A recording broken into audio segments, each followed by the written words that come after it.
Hi, everybody. Thank you all so much for joining us. This is our first reading of 3 for this week. We have 2 more plays tomorrow and Friday, but we're really excited to have you join us for our kickoff of A Tale of Two Bad Eggs, which, if you are not familiar with the premise, it is a bit of a film noir take on the tale of Humpty Dumpty, written by Pye Crosby and Calvin Foster, who are 2 of our veteran actors from our theater program. They both have been doing plays with us for about 4 or 5 years now, so they have lots of experience on our stage, and they know our audience as well. So this play really just feels like it fits right in with all of the things we do and also gets to just stretch those creative muscles. They are going to be joining us all afterwards. We are going to be having a Q&A when we finish the reading that we invite all of you to stick around for. The way the Q&A will work is we will ask you to submit questions and thoughts to us via the chat function so Reba and I can help facilitate. But we do invite you to turn your cameras on if you would like, so it doesn't quite feel like we're only talking into the black space, and we can see all of the faces of all of you wonderful folks who have joined us tonight. And I don't know about you, but I'm so very, very excited to be hearing this play out loud again and to be sharing it with all of you. So without further ado, I am going to tuck away my video and we will launch in to A Tale of Two Bad Eggs by Pye Crosby and Calvin Foster. Scene 1, the flashback. Humpty Dumpty is lying broken on the ground. Police sirens and shouts are played in the background. The lights flash red and blue to emulate emergency vehicles rushing to the scene. Yep, that's me. Now, you're probably wondering how this happened. Or maybe you aren't. I don't really care. We're doing my biography, and you all are going to listen up and enjoy it. Hey, enjoy it. Well, it all started a few years ago when my life took a turn for the worse. Blackout. Scene 2, out of my house. Humpty enters, wearing a tweed jacket, bow tie, and straw fedora, carrying a cane. Oh, I used to be a happy egg, so joyous and carefree. I wanted to travel, to go see what I could see. But then came crushing death, the problems with being an egg. I dug my hole so deep on the street, I had to beg. Harvard and Yale turned me away. I was left out to decay. Managers don't want to hire an egg. That's why I went to the street to beg. Now he's a deviled egg. Some call me hard-boiled. Chair and TV are wheeled in. Narrator Humpty, and Barbara enter. Humpty sits in the chair. January. Humpty, I need you to take out the trash. Later, I'm watching a rerun of MASH. February. Humpty, seriously, take out the trash. In a minute, dear. Don't make me rash. March. Humpty, please drive Sandy to her friend's house. Later, there's a show on about a mouse. April. Humpty, only eat one cheesy curl.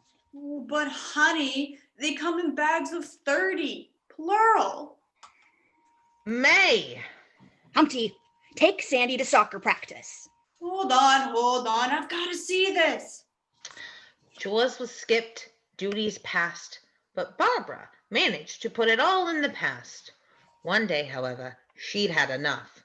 So let's watch. Enjoy the scene. You might like it and stuff. Ah, good to be home. I sure am glad I can peacefully watch TV without worrying about actual responsibilities. Humpty Dumpty, get off that chair and go clean the gutters. You promised you would do it when we got back from church. Sorry, honey, but I'm busy watching TV. Why don't you go do it yourself? That's it. I've had enough of you lazing about all day and never helping with anything. Get the shell out of my house. What the shell, Barbara? Hey, can you guys cool it? Remember, I'm the one off to Mount Holyoke College today. I'm out of here. Out now. Hey man, come on. Don't you think my life is a yoke? Blackout. Scene 3. On my own. Lights flashing and rain sounds play to emulate a thunderstorm. Humpty enters onto an empty stage. On my own, all alone, into the unknown, all alone.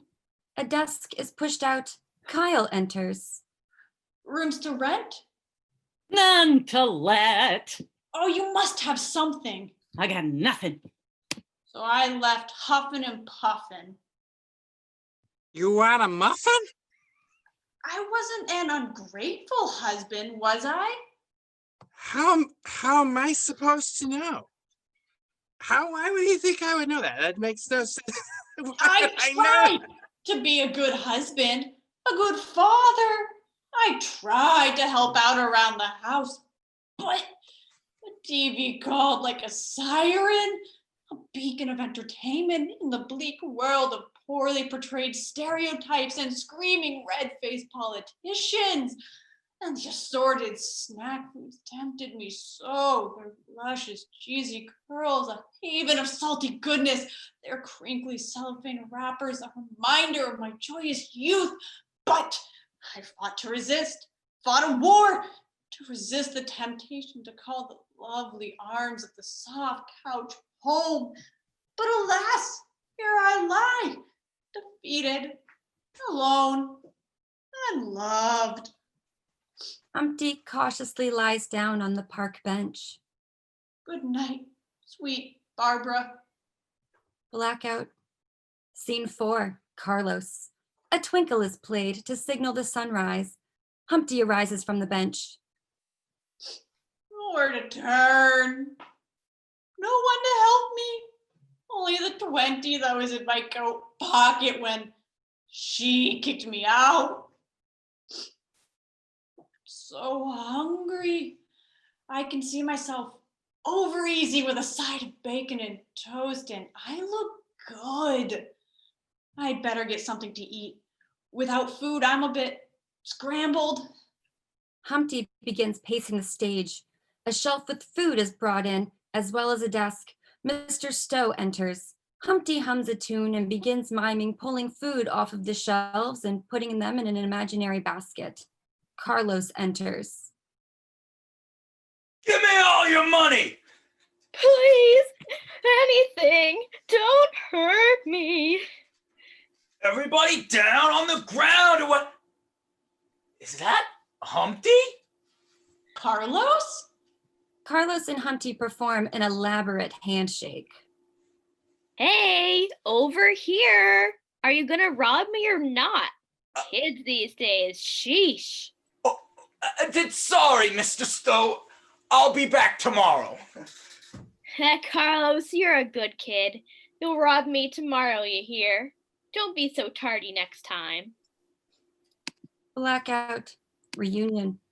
The park bench is brought on. Humpty and Carlos enter. Wow, Carlos. I can't believe it's really you. After all these years. What are the odds? Yeah, it's been a long time. What have you been up to since the farm? How's Barbara? We're separated. She kicked me out. Yesterday, in fact. Oh, I'm so mad. I'm thinking about egging her house. What about you? How have you been? Oh, you know me, here and there. I went to France for a year. Great art, vibrant culture. Something about it wasn't enough. Oh, I've heard they have great baguettes and so many cute cafes. Yeah, that's pretty much all anyone's heard about it. Yeah. Great croissants, too. So, if I may, you sound pretty happy. Why were you robbing that convenience store? I never could quite land a job. Do you think eating fresh-baked croissants for every meal a day is cheap? Anyway, I was a talented thief. However, I prefer the term unofficial cash borrower.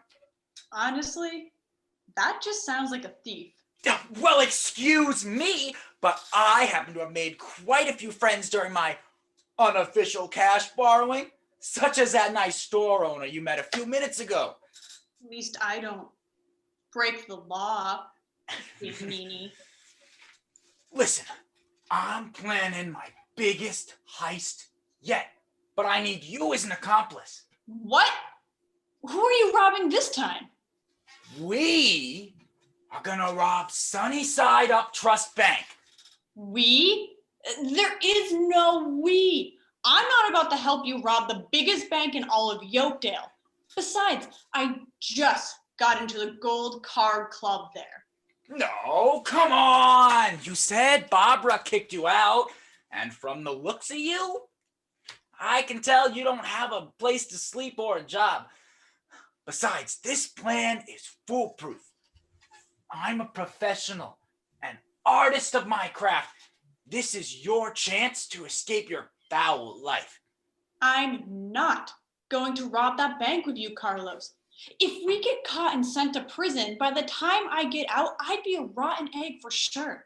No, come on, please. For me? I promise we won't get caught. Tell you what, if we get caught and sent off to the big house, I'll give you my pudding cup at every other meal we have in prison. I think we can do a little better than that, huh, bud? Fine, every single pudding cup. But it's not gonna matter anyway, because we won't get caught. Psych! I would have done it without the pudding cups. You just lost yourself a whole bunch of chocolate pudding. Oh, wow, Pumpty. Real mature. I mean, it's not like we're really gaining anything. We aren't going to prison, but at least you're in. With all the free pudding, I might just whoops and land us in the slammer. Here's how the plan goes. Blackout. Scene 6, the bank robbery. A desk and vault are brought out. Citizens and teller enter. Carlos and Humpty enter. Everybody on the ground. Give us all your money, and we won't hurt anyone. Yeah, you dang, darn eggs. Just stay down, okay? I don't want to hurt anyone. Hey, Humpty, fry anyone who moves, okay? But Give me the money. Okay. I'll give you whatever you want. Just don't hurt anybody. Teller hands Carlos wads of cash, which Carlos promptly stuffs into a sack labeled with a green dollar sign. All right, let's go, Humpty. I mean, my anonymous accomplice. We gotta get out of here. all right, I'm coming.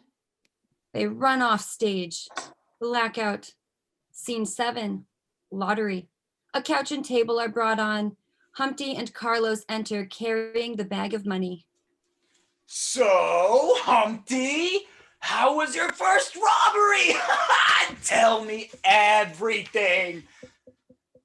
Well, to be honest, it was a little more intense than I was expecting.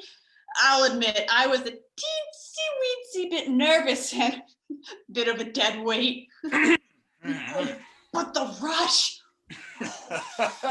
Happens every time, newbie. You get hooked, can't go back. Too easy to steal, too easy to take. Just like it's too easy to save 10% or more with Geico. Pick up your claim today. Carlos begins pulling stacks of cash out of the bag and putting them on the table. What are we gonna do with all this money? I thought you had plans for it. Oh, I know. What if we save it? Using only a little bit at a time so it lasts for years and years. What? No! We've got to blow it all on something cool, something fun, something risky. What's happened to you, man? Back on the farm, you were so cool. Jeez, all right. I did just rob a bank with you. It's pretty cool. Pretty awesome. What do you suggest we do then? I've got it. We'll spend all on lottery tickets. Surely one of them will pay off, right? Big bucks. Yeah, that sounds like a great plan. Carlos pulls out a computer and begins typing. All right, I found a website called Lotto for Your Dough. Sounds good. That's definitely not going to give your computer a virus. Okay, it says we can get 100,000 lottery tickets. Extreme. Let's do it. Blackout. Scene 8. Go big or go home. Ah, man! Spending all our money on lottery tickets was a really bad idea. Yeah, now we gotta steal, borrow some more money so we can try again. Since we didn't score the jackpot the first time, our odds of winning the second time have risen by a whole 1/3%. Oh, but what to steal? Oh, I heard the pig in the brick house next town over is loaded. Nah, he blew it all investing into a wolf repellent company. Little Red Riding Hood has got to have something good in that basket she trots about with. I heard it's all health food. What about... No, that wouldn't work. Oh, no, never mind. Maybe... Ed and his 2 henchmen enter. I heard you boys are looking for an opportunity. Who are Who you? are you? Ed Sullivan from the farm. Ed? Ed? Yeah, Ed from the farm. We haven't seen you in years. What are you doing here?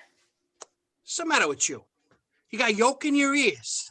I already told you. I'm here to offer you fellas an opportunity. Catch my drift? Ed. From the farm. Yeah, Ed from the frickin' farm. I'm Ed. Used to live on the farm with you fellas. God. Jeez, all right. Now, what's this opportunity you keep talking about? You know that rich guy, Jack? The guy who destroyed half the city when his massive beanstalk fell in '89? Oh, yeah, with the giant wall around his mansion. Correctamundo. See, inside his mansion, he's got this goose that lays golden eggs. Whoa. If we get caught, and no offense, I don't know if we should trust you anyway. Don't worry about it. You could trust me. I heard about that robbery you sprung, and I think you're the exact eggs for the job. And you definitely won't get caught.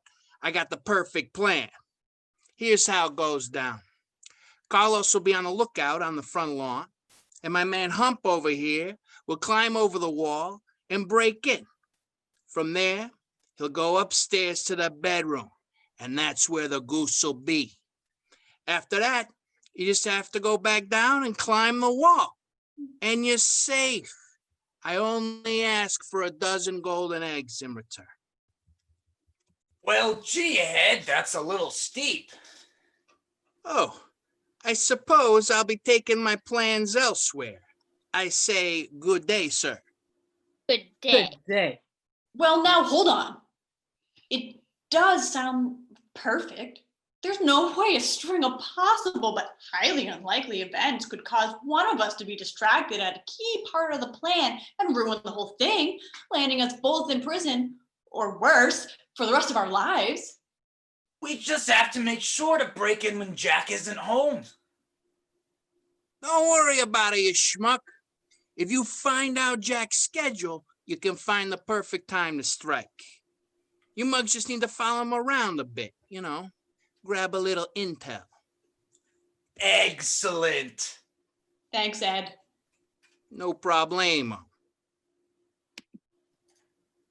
Happy to help out a couple schmucks from the farm. We'll start tomorrow. Blackout.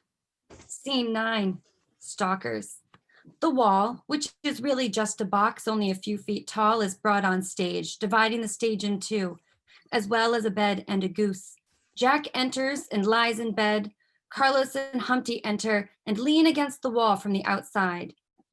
Backup singers enter and stand on either side of the bed.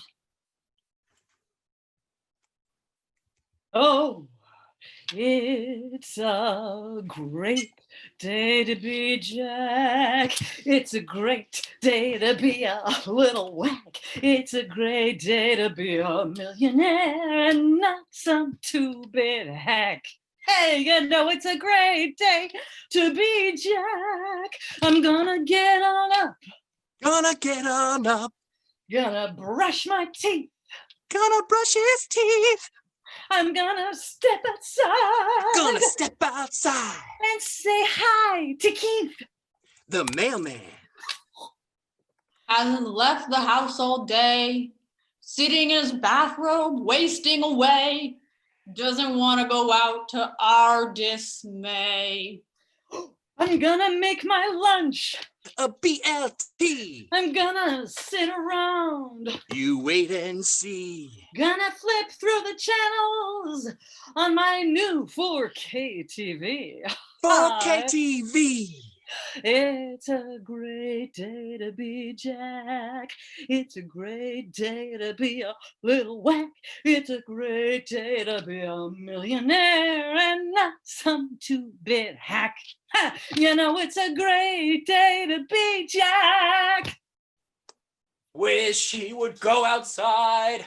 I think this guy's a little more than whack. Wish he would go outside. It's not a great day to be stalking Jack. It's a great day to be Jack. Great day to be Jack. It's a great, great, great, great day to be Jack.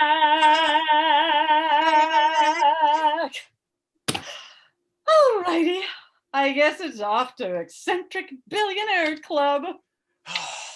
Finally, nearly 10 p.m. and he's just leaving. We'll come back here tomorrow at the same time and we'll strike. Carlos, I hate to be a bother, but how do we know he's leaving tomorrow at the exact same time? Oh, he will, Humpty, he will. The very storyline depends on it. Blackout. Scene 10. The attack on Jack. Carlos and Humpty enter. Humpty climbs over the box and grabs the goose while Carlos stays behind and looks out down the aisle. Humpty begins climbing back over the wall to safety, but then Barbara enters. Barbara looks up and is surprised to see Humpty. Barbara? What are you doing here? Humpty? I was on my way to see Jack. He and I have grown quite a bond of each other's company over the past few months. He gave me the love and attention you apparently couldn't muster. He treats me very nicely and gives me money. What? That guy's a yoke. He's a loony. I can't believe you're what you whoa. Humpty slips and begins to fall, but he and everyone else freeze before he falls. Narrator Humpty enters.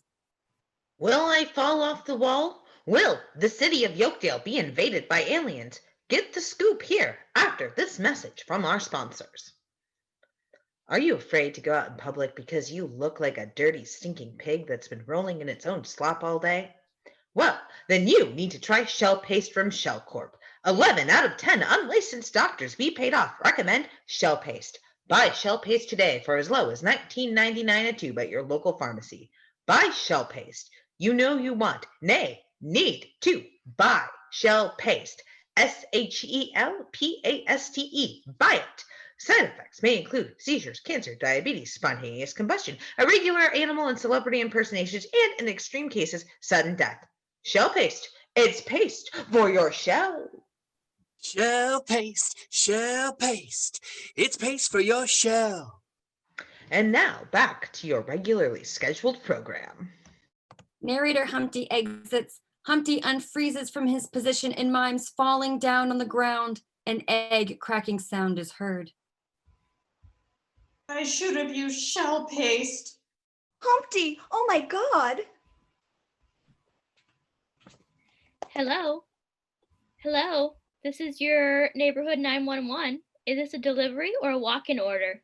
Oh, delivery sounds nice. I'll get a kale smoothie. And what are your specials today? Something vegan would be absolutely darling. I'm doing this new cleanse and oh, wait. Oh, my fault, my fault. How would you like it cooked? Bloody as shell or burnt to a crisp? No, I need help, not steak. Besides, steaks aren't vegan. But it doesn't matter. My ex-husband just fell off Jack's wall. I think he was stealing a goose. Another one trying to steal the goose? That's the 10th this week. All right, we'll send a food truck, I mean ambulance, right over. Hey, what's going on, Humpty? Oh my God, somebody call 911. Oh God, what are we gonna do? Hey, Carlos, is that really you? It's been so long. I was just ordering some food on the emergency hotline. You want anything? Barbara? Great to see you after so long. It's been a while, hasn't it? Sure, I'll take a burger and some fries. Okay, with what on it? Oh, I'm pretty flexible. Cheeseburger with sardines, peanut butter, and honey mustard would be great. Ew, gross. I'm not ordering that. I'll look like a weirdo. Hey, are we saving Humpty's life or not? Order the burger. Excuse me, may I help you? Oh, Barbara, great to see you. Come in, come in. Oh, heaven and shell. My God, who is this? It's my husband, Jack. Humpty. I think he was stealing your goose. This is Humpty? The Earth you were telling me about? Man, who are you? I was helping Humpty steal.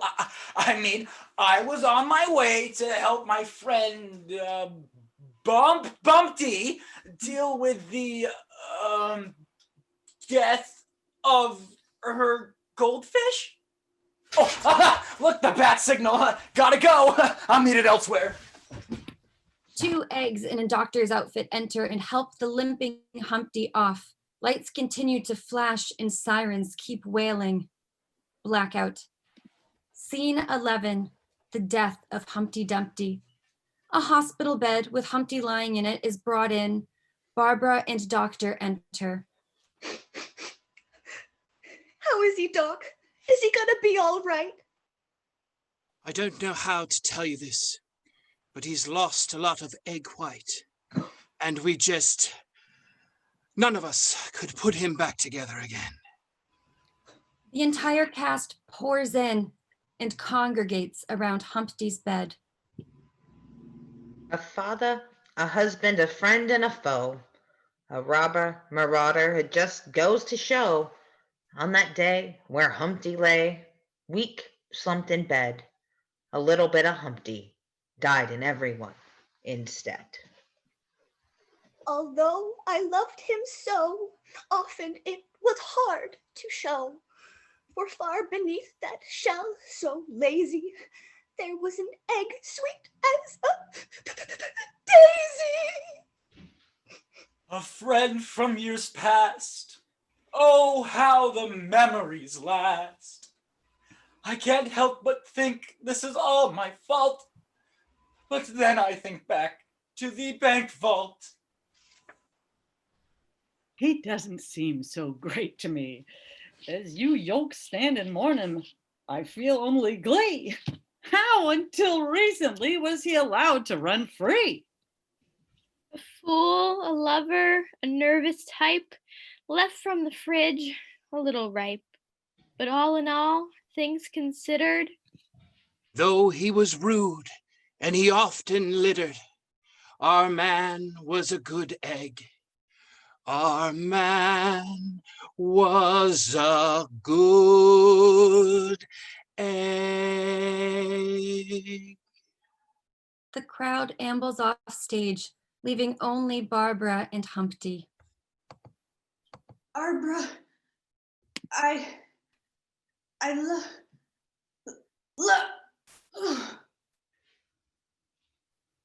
Blackout. The end.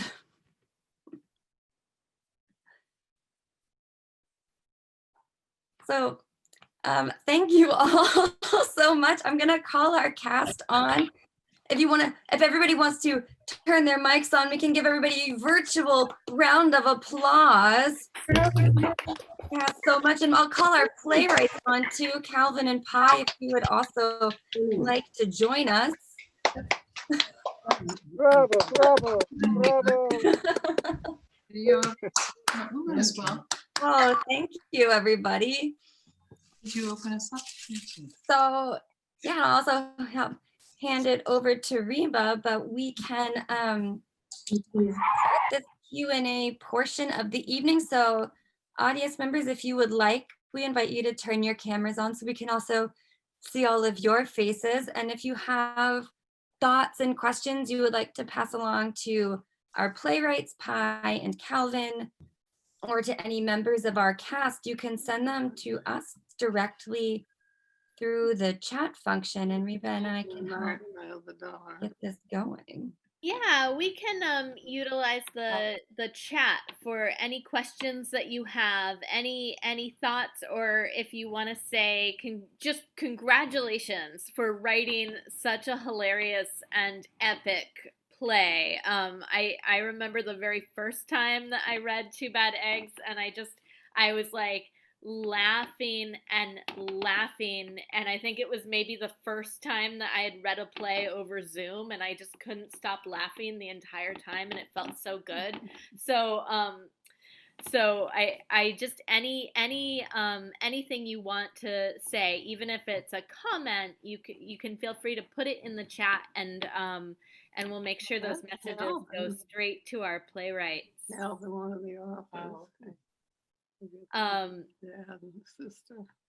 I also just want to point out that we have a few alumni in this cast, and it was really cool to see them on stage together. So Vanessa, who played Barbara, did children's theater. When did you do children's theater again? Can you tell us a little bit about it?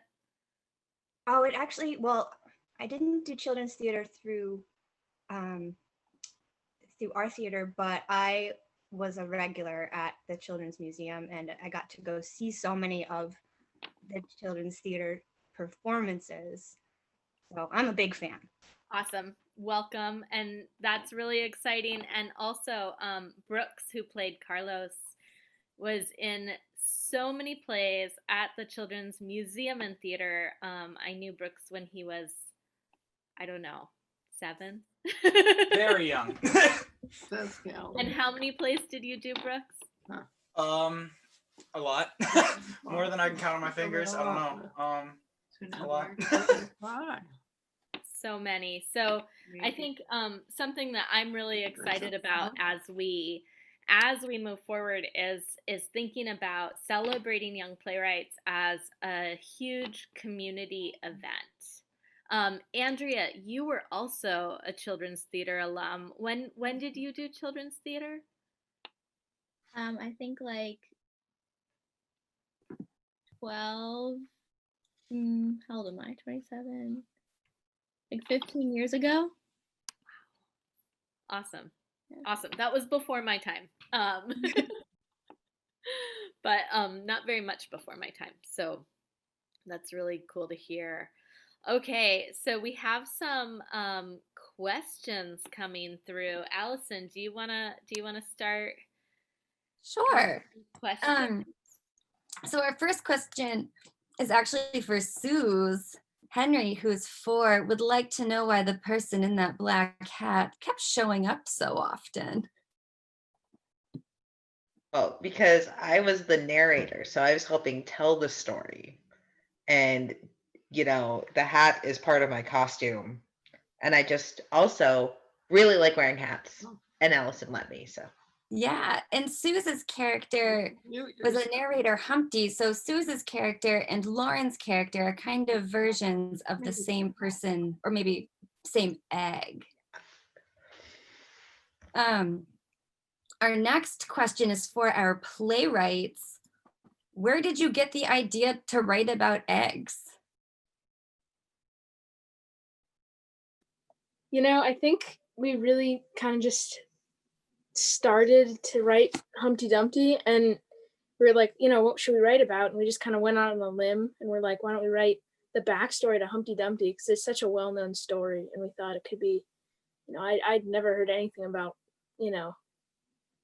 what led up to him falling off. So just put a creative spin on that, I guess. Yeah.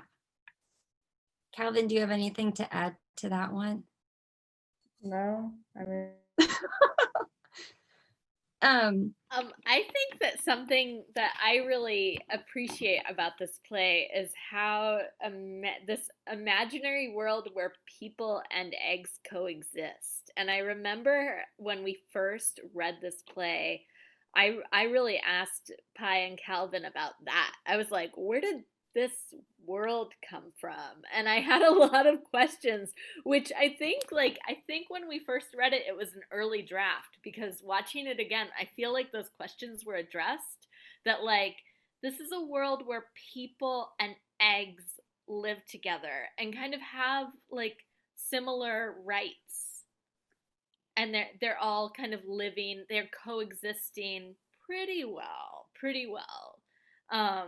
So I think to me that's just one of the really fun things about this play, and I think that's one of the funnest things too about working with young playwrights and kind of diving into each play being its own world. Anyway, back to you, Allison. Do we have another question? I do. This one is for Brooks and Lauren. Why did Carlos and Humpty have pans and spatulas?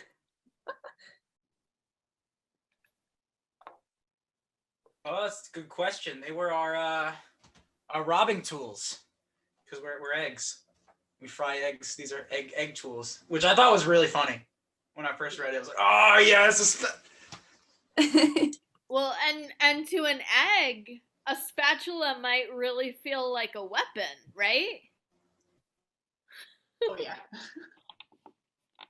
And a frying pan too, like also. That was definitely a fun part of rehearsals, was being like, because we were thinking we don't need too many props for a virtual staged reading, but it felt like having that pan and that spatula, it felt very appropriate. Our next question is also for our playwrights, and it's a 2-part question. So what was your approach to writing this play? And did you come across any major barriers during your process?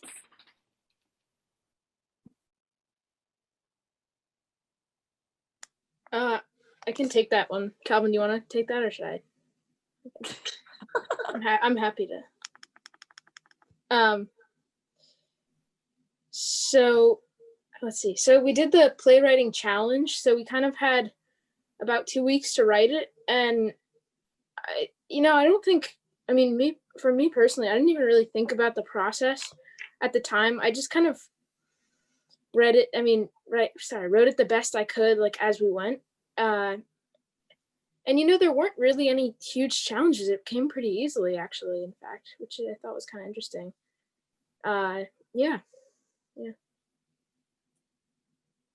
Yeah, I was lucky enough to be Pine Calvin's kind of like mentor during this process. And so I know that they worked very collaboratively and even reached out to a couple other of the CMTM alums that they've known doing plays with us to help kind of fill in some ideas. So they were pretty independent.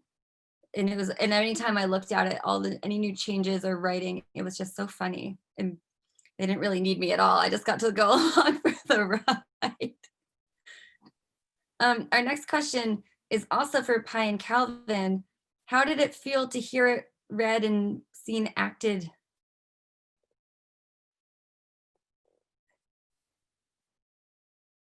Calvin, I think you're on mute. I don't know. I guess it felt good because it felt like real play, you know? Yeah, totally. I feel like it really solidified that, like, you know, we really worked really hard on it and really, you know, put in some effort and got to see it read, which I think was really cool. Yeah. We have a question that goes, I think, for playwrights and cast. Reverend Herbert asked, was I hearing echoes of Shakespeare in this play? So our playwrights or any of our actors, you can speak to that if you felt any of that coming through. Yeah, you know, I think the main section we kind of took inspiration from Shakespeare is when after Humpty gets kicked out, when he's kind of lamenting about the reasons he got kicked out. I think he kind of starts talking in almost Shakespearean English, which I think we definitely were influenced by Shakespeare there. Yeah. Playwrights, are there any specific parts that are a favorite of yours?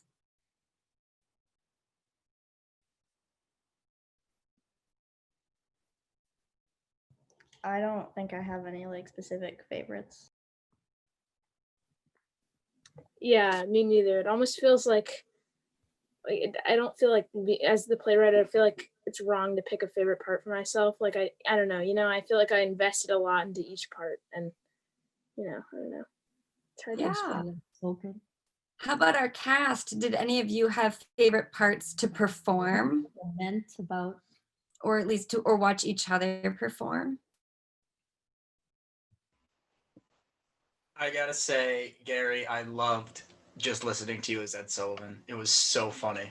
And I just loved acting in that scene with you. I really liked the lottery ticket part. I think my favorite was Jack's song, the first like waking up song. It just cracked me up every time. I agree. I could not get Jack's song out of my head last night. That was all Monica and Gary. They really came up with that. But having a show tune of my own to invent was just a gem. So yeah, that was a gift. It's the goal. And keep your line. Do you want a muffin? I lost it every time.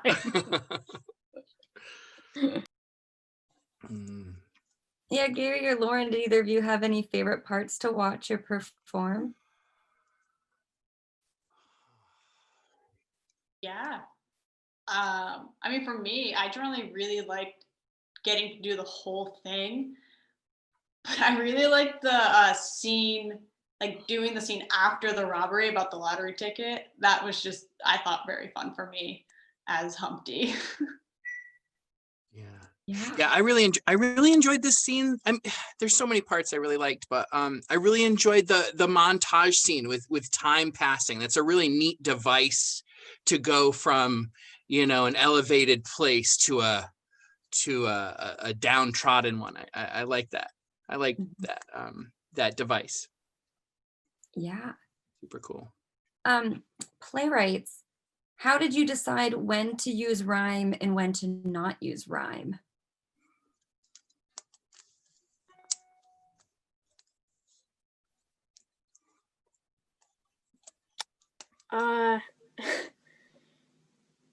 That's kind of hard. I guess it just sort of almost felt like it came naturally, like you just kind of wrote, and then when there needed to be rhyme, you were like, you know, I feel like there needs to be some rhyming in here. And you just, you know, like, I don't know, it's hard to explain, but I just feel like it kind of the words kind of almost showed when there should be rhyming and stuff. I don't know, as I wrote it, because it all felt really natural. So Yeah. This question might be for the playwrights, but I'll open it up to the cast too. Are you still making egg puns in your households? Because I definitely am. Never not making egg puns in my household.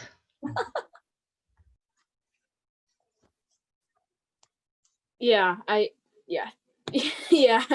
I don't want to say unfortunately, but it's definitely become a regular feature in our household. Amazing. Playwrights, do you feel like you are natural collaborators? I guess. I don't really know. Yeah. Yeah, we've been friends since second grade, and we've always kind of had this like creative, like we've always liked to really like write or draw together and stuff. And so this came, I feel like, yeah, it came pretty naturally. Yeah. Did anything about seeing this production as like a live performance surprise you as writers? Well, it was a heck of a lot more embarrassing than I thought it was gonna be. Why?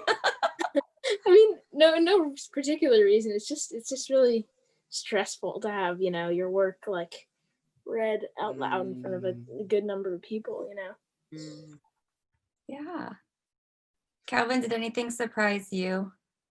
I guess I kind of thought like the shell paste thing in the middle was gonna be like weird and people wouldn't like it or something, but I think it actually was good, I guess.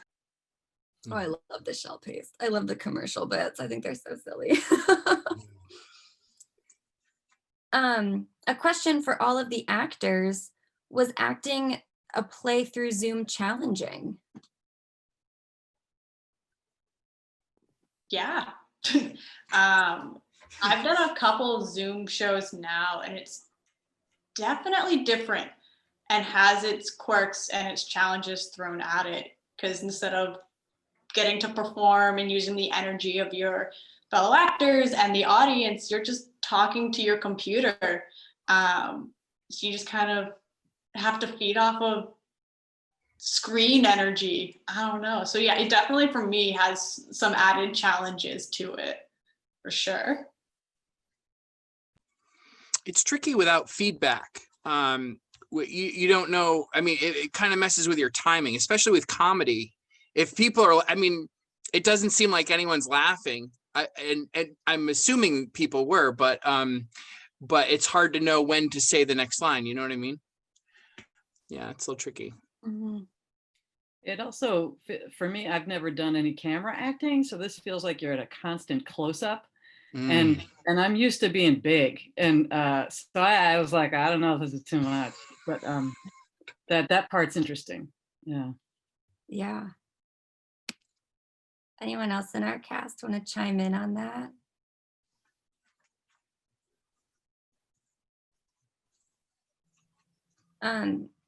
Our next question is also for our writers.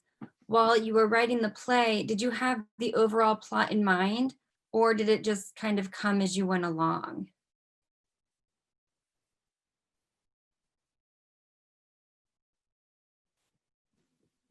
I mean, I think we were generally kind of aware of the structure of how we wanted it to go, but we were really just thinking like, all right, we need a few events and then we need them to end up on a wall somehow. And so then we kind of just filled in the blanks as we went, really, I think.